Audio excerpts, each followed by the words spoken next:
روزے کی اقسام میں 3 قسمیں روزے کی. میرا اور آپ کا روزہ کون سا روزہ ہے؟ اس کو سمجھانے کے لیے مولا کائنات علی ابن ابی طالب علیہ الصلوۃ والسلام کا جملہ سن لیجیے. فرماتے صوم القلب خیر من صوم اللسان وصوم اللسان خیر من صیام البطن. مولا نے روزے کی 3 قسمیں بیان کی ہیں. ایک صوم القلب، ایک صوم اللسان، ایک صیام البطن. اور امام نے ابتدا کی افضل سے اور آخر میں انتہا کی سب سے کم ترین پر. فرمایا سب سے افضل ہے روزہ، روزہ قلب. اس کے بعد ہے روزہ افضل، روزہ لسان، زبان کا روزہ. اس کے بعد آخر میں ہے اچھا روزہ بطن. روزہ بطن کیا ہے پہلے یہ سمجھ لیجیے. عوام کا روزہ. عوام کا روزہ مبتلات روزہ سے اپنے آپ کو روکنے کا نام، مگر خدا کی خوشنودی کے لیے تب یہ روزہ روزہ ہے.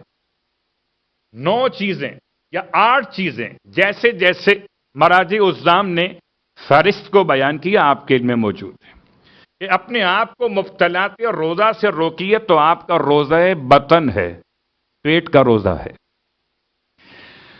اور پھر اگر اپنے آپ کو با روایت امام جعفر صادق علیہ السلام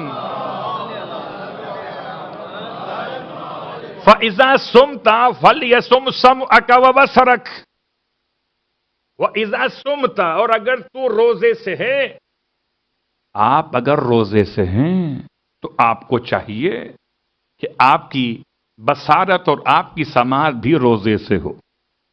آنکھوں کا روزہ بھی ہونا چاہیے اور کانوں کا روزہ بھی ہونا چاہیے اور مولا کے فرمان کے لحاظ سے زبان کا روزہ بھی ہونا چاہیے.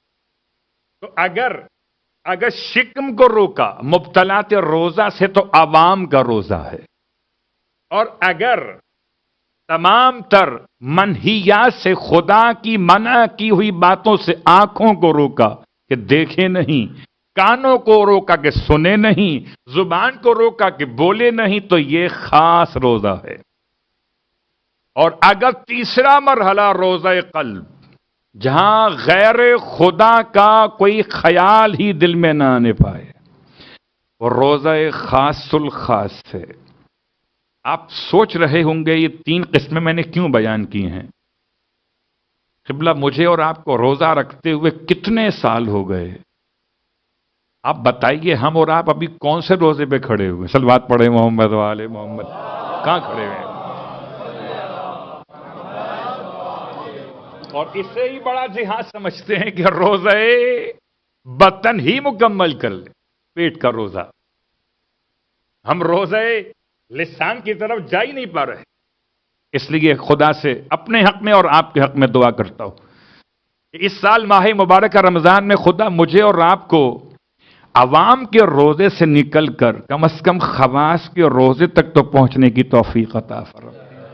ایسا تو ہو کہ اس سال کوئی خاص بات ہو، شاید کہ ظہور امام ہو جائے، روز روز کا قصہ تمام ہو جائے تو امام کا ظہور اور ہم عوام میں کھڑے ہوئے ہوں. ہمیں تو خواص میں ہونا چاہیے.